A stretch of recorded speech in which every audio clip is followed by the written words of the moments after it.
Can I talk about the treasures of Ruin yet? This group of Pokemon, man. When was the last time we got a full legendary quartet? The Swords of Justice don't count. They are a trio of legendary Pokemon based on the 3 Musketeers, who later added a 4th non-Musketeer member. The same way the Pokemon trio adds a non-legendary member.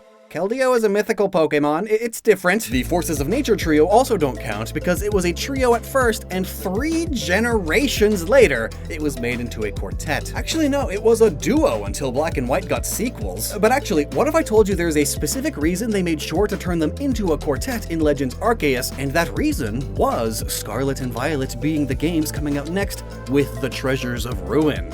These 2 quartets are very linked. The only other time a proper quartet happened all at once was with the guardian deities in Alola. But at least they fit their region perfectly. I mean, look at them. They scream native Hawaiian like a puma in heat. The Tapus are even named using Hawaiian words, Hawaiian concepts even. We get the English word taboo from the Pacific Islander word tapu, meaning holy or sacred, something not to be messed with. It's forbidden. It's perfect. But now, this quartet. Chi-Yu, Ting-Lu, Chien-Pao, and Wo-Chien. What about any of those names screams Spain or Portugal? Well, that's the neat part. They don't. According to the Academy's history teacher, Ryford, the cursed treasures that would eventually become the Treasures of Ruin Quartet originated from a distant land to the east of Paldea, brought to Paldea by a merchant and purchased by the Paldean king. Was the merchant Paldean, or were they too from the foreign land? That we do not know, but we can speculate using the real-world history of Chinese-Iberian relations. Portugal had the most advanced ships, charting methods, and sailing technology in the world for centuries, and they used it primarily for exploration and exploitation, trade. Their biggest accomplishment during this time was linking the worlds of Southeast Asia and Southwest Europe through extensive trade networks. If a merchant thought something in Asia would sell for a profit back in Europe, you'd bet your bippy they'd bring back bountiful bunches of it. The biggest trades were of course the famed spices, but numerous luxury goods and treasures were brought over too.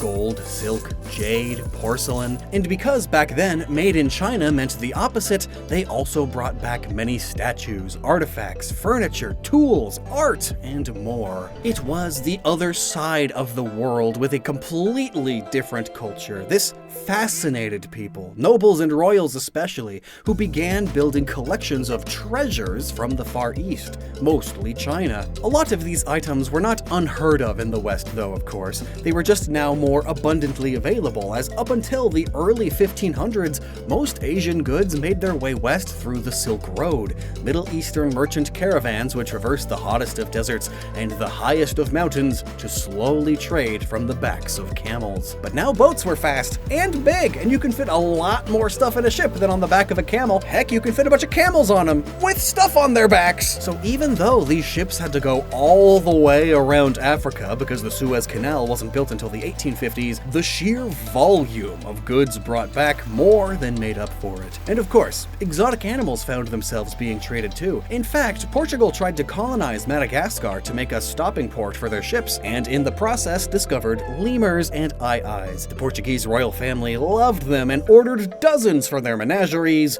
and this is why Grafaiai is a Paldean Pokemon. Wait, who is this video about? Oh, right. So there are many fitting reasons for foreign Pokemon to be here in Paldea, especially from China, and the fact that these 4 are Chinese treasures really just solidifies that point. We've got a ceremonial sword, a large ornate cauldron, jade beads or magatama, and wooden slats? Like a miniature fence for dollhouses? Bamboo slips, which were used by the scribes of Chinese emperors to write down everything they said. So some ancient dude's notes. Some dude like Chi Fu from Mulan. Look, he's even got the mustache. Like, put them side by side. Whoa. The slats on Wo-Chien's shell even look like the tall scribe's hat. I suppose I have seen more ornate versions of things like those bamboo slip notes being sold as souvenirs or decorations with pretty Chinese writing on it, so it works. And since that ties in so perfectly with what Wo-Chien is, we'll start with Wo-Chien. Let's go over the basics of these 4 Pokemon individually and then get into how their juicy, delicious details work even better, or more controversially confusing, as a quartet. Thanks to the Pokédex, we can infer that one of these royal scribes did his job properly and even recorded the evil deeds of a king upon these wooden tablets, and he was punished for doing so, put to death. And the grudge of his spirit was so strong, the tablets themselves manifested into this Pokémon, carrying with it many fallen leaves to resemble a bush and a snail. Definitely a decolate snail. Look at the shell! Being a snail definitely explains the name too. Wo-Chien is literally just Chinese for snail bamboo slips. So great. Evil kings killing their servants is nothing new. It happened pretty frequently across the globe, but especially in ancient China, where there are not only records of scribes and scholars being killed for merely doing their jobs, but by doing their jobs in a way that might wind up with a noble taking responsibility for their wicked actions. The horror! And the evilest of nobles even practiced 9 familial exterminations, where as punishment for these sorts of things, writing down the evil deeds of a king, when seen as treason, they would be punished by first witnessing the execution of their parents, then their grandparents, then their children, then grandchildren, then siblings and siblings-in-laws, then uncles and aunts and their spouses, then your cousins, then your spouse and your spouse's parents, and then finally, you. Yeah, I'd have a grudge in the afterlife, too. It ties a bit into a Chinese idiom too, 罄竹难书, which describes people with so much sin that even using all of the bamboo in the forest wouldn't give you enough to record all of their wrongdoings. They are just that messed up. So like the nobility who practiced those punishment methods. Oof. Pokédex. It drains the life force from vegetation, causing nearby forests to instantly wither and fields to turn barren. Gosh, what a rude dude. Definitely dark type. Perhaps it has a grudge against plants in general. After all, in life, it was bamboo which bore the slips he wrote upon, leading to his punishment and untimely demise for just doing his job of writing down everything his assigned royals did. That could relate to its signature ability, Tablets of Ruin. Each of the Treasures of Ruin have a signature ability that reduces one stat of all of the Pokemon on the battlefield, which stat depends on which treasures are out. Wo-Chien reduces attack. Could it be using its plant wither away magic to somewhat wither the muscles of those around it too? Is it being a scribe and writing down everything, causing those around it to want to lay low a little bit, like an evil ruler not wanting to be caught going over the top? Could be, but Wo-Chien has such a good grudge face too. He sees some plants just thriving and just says, "Yeah, tui," and kills them all. Now, while Spain is extremely Catholic, I do still doubt that Game Freak was thinking of this at the time, but in my Western ways, I just think about how even Jesus, the perfect man or son of God, had a grudge against a plant of all things, and kills it the same way. Jesus and his homies were hungry and saw a fig tree on a hill up ahead, except actually it was in a vineyard and belonged to somebody, and it wasn't Jesus, it was just some guy. Wait, the Bible contradicts itself with this one story? Luke, why would you? Okay, there's a fig tree by the road up ahead, and they're all excited to get to eat finally. But then Cool and the gang discovered that it doesn't have any fruit. Jesus! The grudgy guy that he is curses the fig tree with different words depending on the story, and it withers away instantly, or actually doesn't, it withers away much later. It just depends on which retelling of the story you're going with. But either way, I think the Westboro Baptist Church folk just have a typo on their signs. God hates figs. Just like Wo-Chien. Those figs got it too good. They're ruining the sanctity of margarine. Curses, I bought it again. I love that its leaves also look like an old man's nose, mustache, and beard. Like, here, we'll draw it. See what I mean? And I promise this is important for later. But what's important for right now is today's sponsor. So here's an important question for you. Do you sleep well, or do you have kids? Well, maximize your sleep efficiency with a new mattress from today's sponsor, Helix, who offers kid-sized mattresses now too. I love how they're designed with growing bodies in mind. One side is for the youngest of kids, and when they outgrow it around age 8, you flip it so they get the best and most comfortable sleep no matter how long they've grown. Kid-proof. And they offer waterproof mattress encasements, just in case, mints. Because, kids, they're spilling juice and stuff all the time. They what? A good mattress really should last a long time, and my Helix mattress is 8 years old now, and I still just love it. Even after all this time, it is still the best mattress I've laid on, and I still fondly remember that day 8 years ago where my wife and I took Helix's online sleep quiz, where they matched us to the best mattress options for our sleep preferences. It was pretty nice not having to go to a mattress store, and I mean, it's not like laying on a mattress for 20 seconds in the store will really help you tell if it's good or not. They take weeks to show their true colors, which is why Helix offers a 100-night sleep trial. Yes, 100 nights just to make sure you love it, so it's stress-free. Right now is a great time to check them out too because of the Labor Day sale exclusive offer, 27% off site-wide. Curious that they'd introduce the kid mattresses at the same time as their Labor Day sale. Because, you go into labor to have kids. Kids are a labor of love. Child labor laws, that's a thing. The link pinned in the comments and at the top of this video's description is for you. Yes, you. HelixSleep.com/Lockstin. Go and get that 27% off and get a huge upgrade in your sleep quality. And yeah, your kids too, if you think they deserve it anyway. Chien-Pao itself is also a victim of grievous sin. The hatred of those who perished by the sword long ago has clad itself in snow and become a Pokemon. Remember that 9 familial exterminations punishment method? Sometimes tracking down a dude's entire family is difficult across all of China, and in these cases they would just raid their home village with soldiers and kill everyone there instead. With arrows, spears, and of course swords.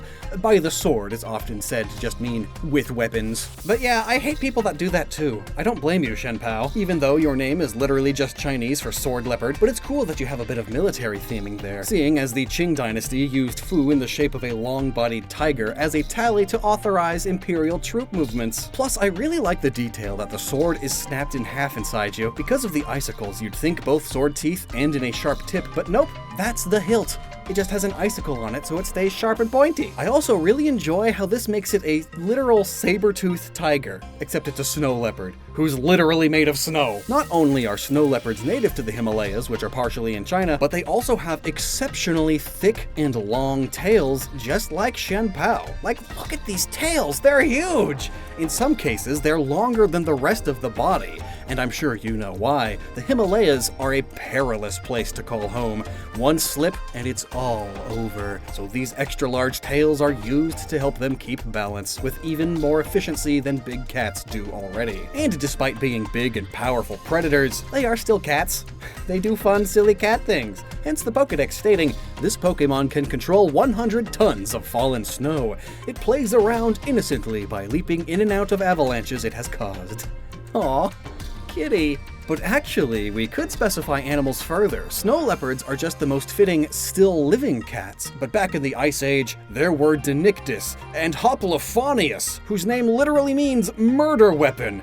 That's so cool.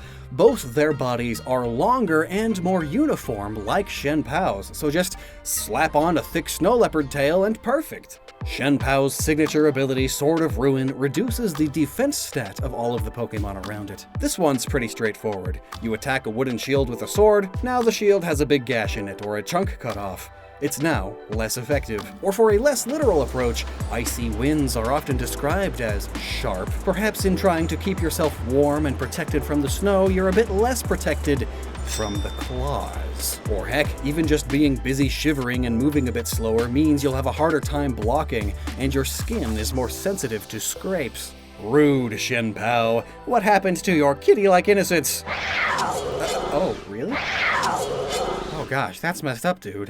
I didn't know, I'm so sorry. Now, Ting-Lu. What the heck? You're like an elk with a bowl. You can't even put cereal in it. The milk would just fall out. Ting-Lu literally means cauldron deer. And that just about sums it up. The poor thing must have the sorest neck holding that up all the time. It's like the Irish elk, which despite the name actually lived all across Eurasia, not just Ireland. This is the deer that had the biggest antlers in proportion to the rest of its body of all time. Like, look at this silly dog. Do you think having those is smart?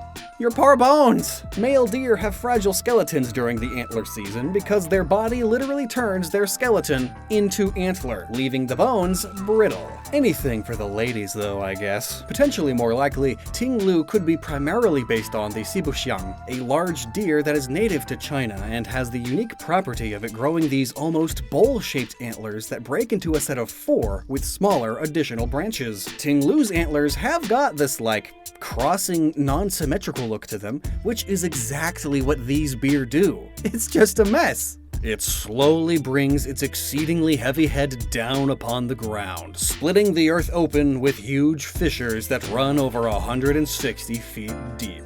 That is not something these deer can do, however. The fear poured into an ancient ritual vessel has clad itself in rocks and dirt to become a Pokemon. So once again, the negative emotions from many a human were applied to an object, which then manifested itself as a Pokemon.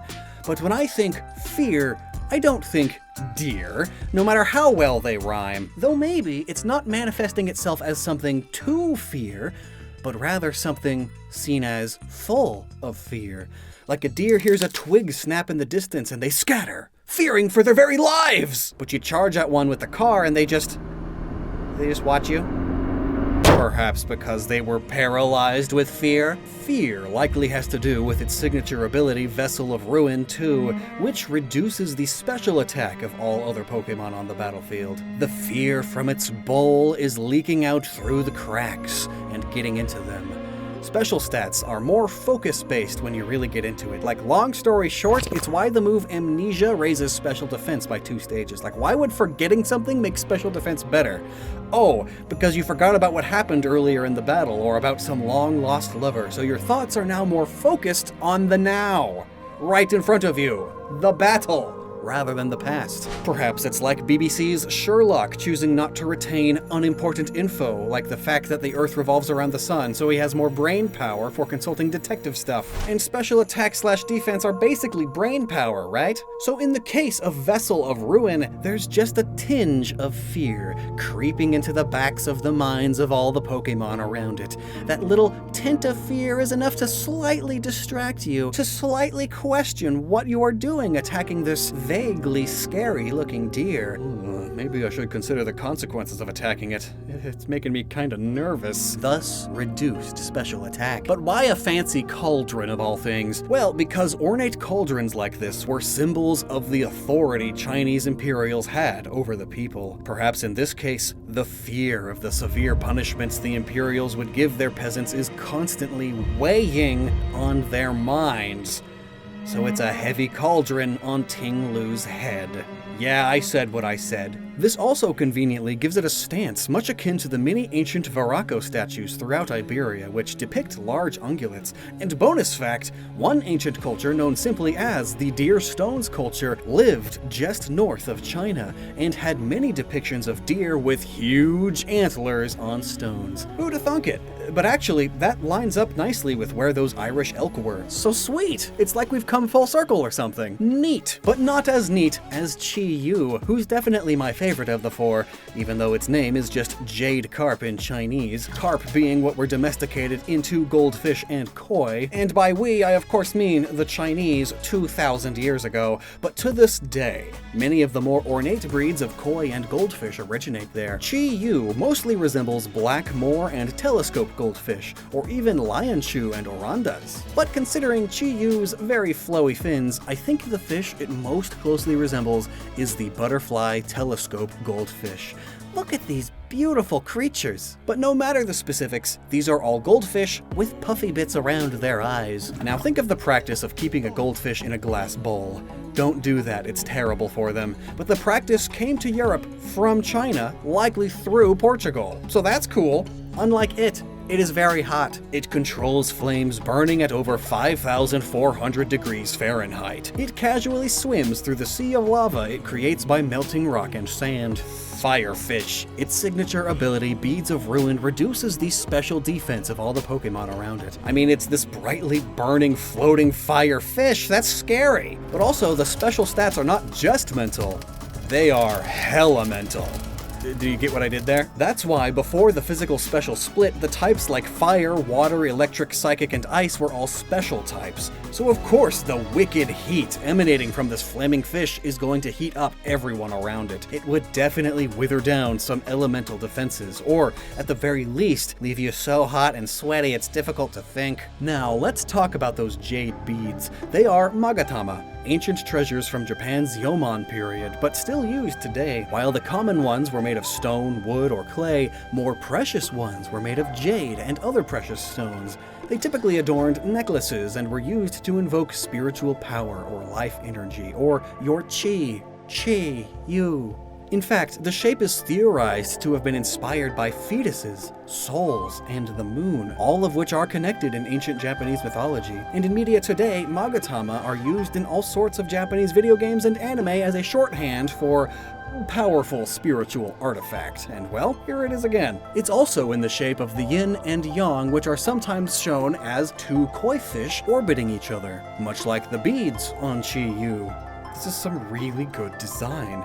Pokédex. The envy accumulated within curved beads that sparked multiple conflicts has clad itself in fire and become a Pokémon. Envy is typically an emotion associated with the color green, so jade is a good choice here, but actually, the idea that someone can be a green-eyed monster or just green with envy is a Western one. In the East, particularly China, the saying is instead, envy is a fire, and you are aflame with envy. This is such a good design! And envy really do be a negative emotion, huh? And one often said to be sinful in belief systems across the world, and for good reason. Envy often leads to altercations which no one really wants to have happen. To clarify a point, envy and jealousy are different. Envy is when you want something that belongs to someone else. Jealousy is when you are afraid that someone else is taking or getting something that belongs to you. Your significant other is seemingly flirting with or giving excessive attention to someone else? You are jealous, as you previously agreed to give that only to each other. You really wish you had the nice house and car and goods and job that someone else has. You want to be them? You are envious. It is a bit of a Venn diagram, admittedly, as they cross over a bit, but in general, being envious is not good for your mental health and often leads to arguments. Envy being attached to a jewelry-like luxury item like these beads is just so perfect, too. So now, as a quartet, they all represent various negative emotions and sins, all things that are in and of themselves ruinous, hence them being the treasures of ruin. They all use their group's signature move, Ruination, also called Catastrophe in its original Japanese. The user summons a ruinous disaster. This cuts the target's HP in half. Like, just straight up in half. Imagine becoming half dead just because Chien-Pao is leaking bad vibes. And surely, when all together and in their perhaps more powerful past forms, this ruination was felt broadly, because ruin they did. After the Chaldean king purchased these treasures and stored them in his treasure hoard, the king's own greed caused the four treasures to wake back up, after which they went berserk, destroyed the castle, and almost the entire kingdom. But before they finished that job, they were captured and sealed away in four vault-like underground shrines where they rest to this day. And the symbol on those doors sealing them away is a curious one. Pokemon rarely uses direct, literal, real-world symbols in their games, but considering the Chinese origins of these four Pokemon, I think it's safe to say that this symbol is inspired by the Feng Shui symbol of the four blessings, which are luck, happiness, prosperity, and longevity. Sort of the opposite of the ruinous treasures, who bring bad luck, despair, loss, and ruin, making it the perfect seal. And actually, there is a quartet of beasts in Chinese mythology known as the Four Perils that themselves are the opposite of the four blessings, who have their own four auspicious beasts, which in Pokemon are the Therian forms of the horses of nature, that the Perils are the antagonists to. Hence Game Freak making sure to get the fourth Force of Nature Pokemon out before Scarlet and Violet. But like, seriously, look, they are all perfect. Down to the turtle with the snake wrapped around it. That's so specifically this guy. But they're opposites. The Four Perils.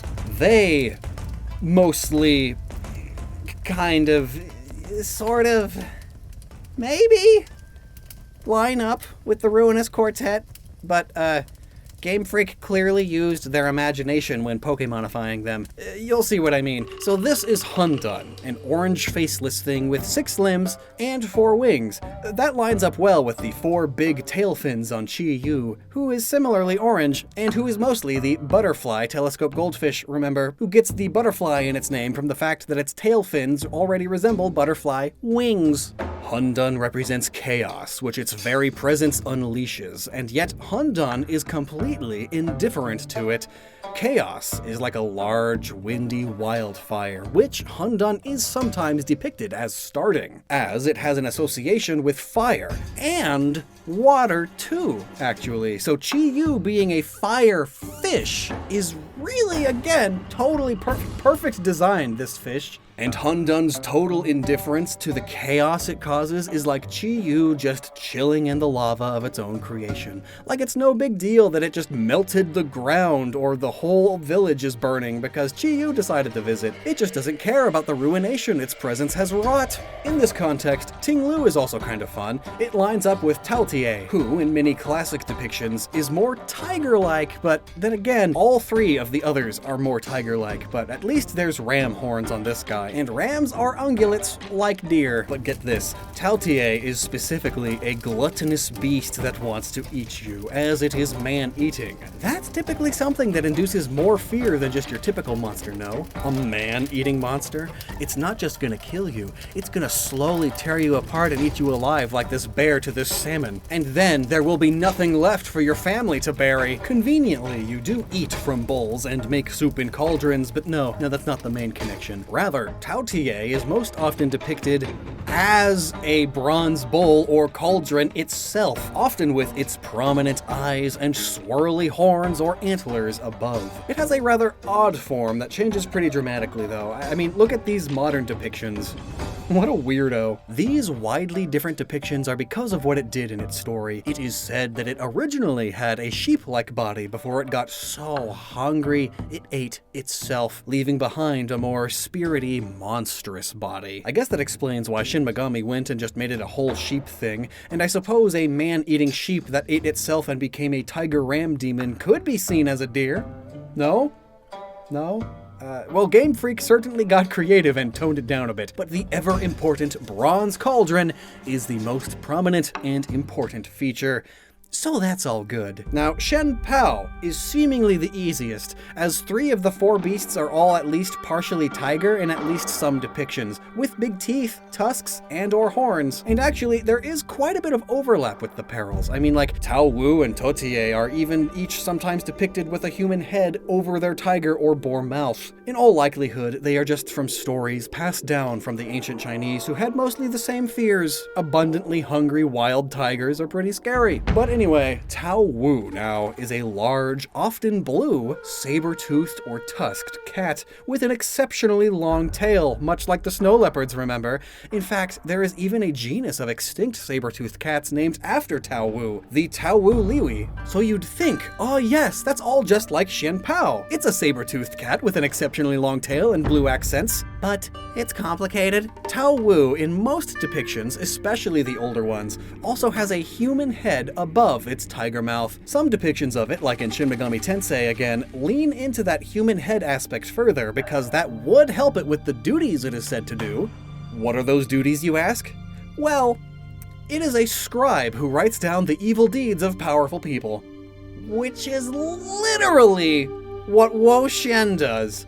How do you get a slug from this thing? Like, okay, if you use the human hair like a bushy lion's mane, you can kinda see the body shape that Wo-Chien has, and as we stated, its face does somewhat resemble a human's with that leaf beard, but like, I guess that's fine, because otherwise we would have to make Wo-Chien Qiong-Chi, who is literally just a big tiger with big fangs, horns, and wings. Yeah, if it has to be one of the 4, much easier to fit Chien-Pao to that. It's literally just a big sharp cat. But hey, at least like the Qiong-Chi is said to be what eventually became the Kamaitachi yokai in Japan, the icy claw weasel that Weavile is, which could better explain Chien-Pao's ice type and its longer body, but I think we're starting to get into a larger conversation about interpreting mythology as a whole, as well as how we in the Pokemon community try to link things up with their literal inspirations. You see, back when these 4 Pokemon were introduced, I noticed some folks in the fandom pointing out the Four Perils as their inspirational source, and I see it. Look at Chi-Yu. I absolutely see it, but I never 100% agreed with it. And I still don't completely in the literal sense. In fact, back then, I reached out to some Chinese connections, and it turns out that really only us in the Western Pokemon community made that connection as a literal thing at all. They weren't really comparing them to the Perils over there, almost as if they obviously aren't based on them to the people who know them already. And yeah, I see some resemblance, but there's almost more against it than for it. Here, let's break it down simply. Here are the 4 treasures, what they are, and what they represent. Now here are the 4 Perils, what they are, and what they represent. Notice that they don't really align whatsoever, but you can make some of them work, as I did in my explanations. Chaos is like an uncontrolled fire, and in China they say you are aflame with envy. Gluttony to fear? What's more scary than a gluttonous monster that wants to eat you? But it kinda ends there. And yeah, Tao Tie is a ram tiger thing that's frequently depicted on bronze cookware, but also consider that Xiongqi, yes, the winged tiger that instigates war and eats people, is sometimes just straight up depicted as an ox covered in porcupine or hedgehog spikes. And it barks like a dog and has a foxtail. But that's an ox at its core. Bovines are very closely related to deer, yeah? Kinda? Oh, but also, see, it specifically hates nobles and has a big grudge against them and is very intelligent. It can read and write like a scribe, so Wo-Chien, actually. You'll notice that there are a lot of things that do line up, but those things fade when you step back and look at the big picture. Which is why a lot of people, especially in the Eastern Pokemon community, don't like just saying they are the 4 Perils, because the 4 Perils are definitely not them. So, you know what I think? I think that if Game Freak started with the idea of turning the 4 Perils into Pokemon and then wound up with these, I think they did something like this.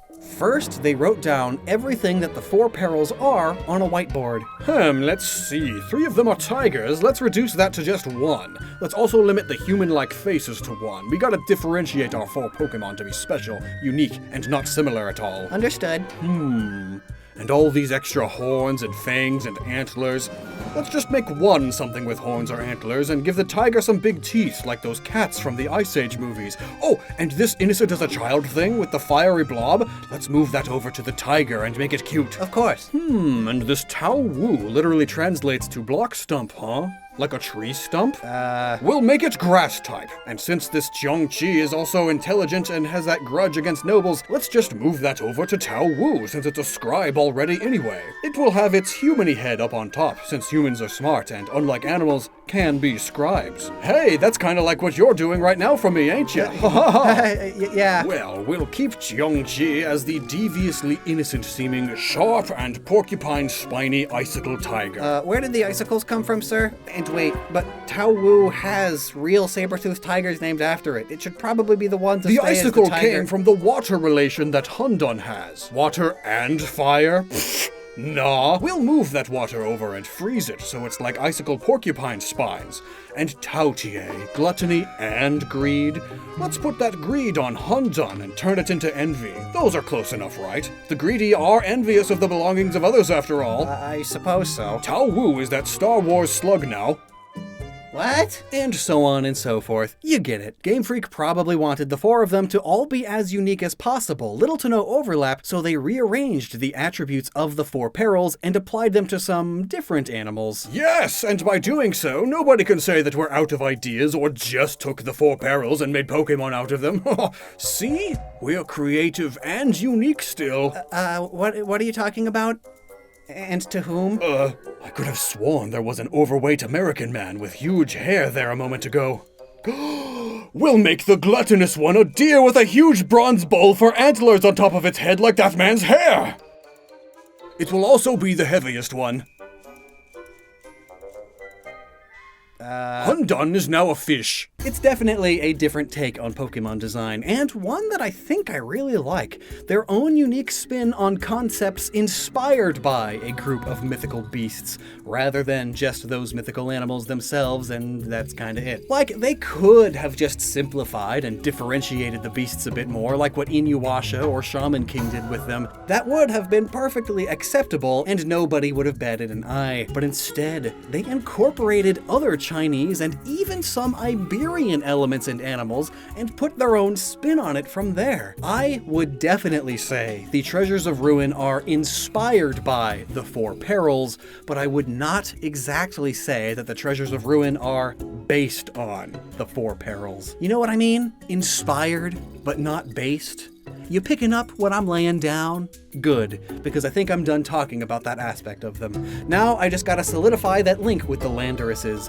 Like I said, the Therian forms of the forces of nature are based on the four auspicious beasts, who themselves are linked to the four blessings in Feng Shui, and are the four opposites of the Four Perils. Before Enamorus was added in Legends Arceus, the non-remake Pokemon game right before this one, they only had 3 of the auspicious beasts represented. And really, there's almost no reason to introduce Enamorus in Legends Arceus specifically, other than to make sure the 4 auspicious beasts were all represented before the Pokemon inspired by the Four Perils, their opposites, are introduced. I honestly feel like something big is going to happen in the anime involving all 8 of these Pokemon, but that's just a theory though. As is the theory that nah, I won't repeat myself for another 10 minutes. Go watch that Landorus video and then the Terapagos video, because Terapagos is also theoretically linked to the Treasures of Ruin too. It's the 5th of them, in a way. That's why it also was buried underground under a big symbol, where we also find the map pointing out the 4 ruinous shrine locations, which already links the shrines with Area 0, with Terapagos. It all comes together!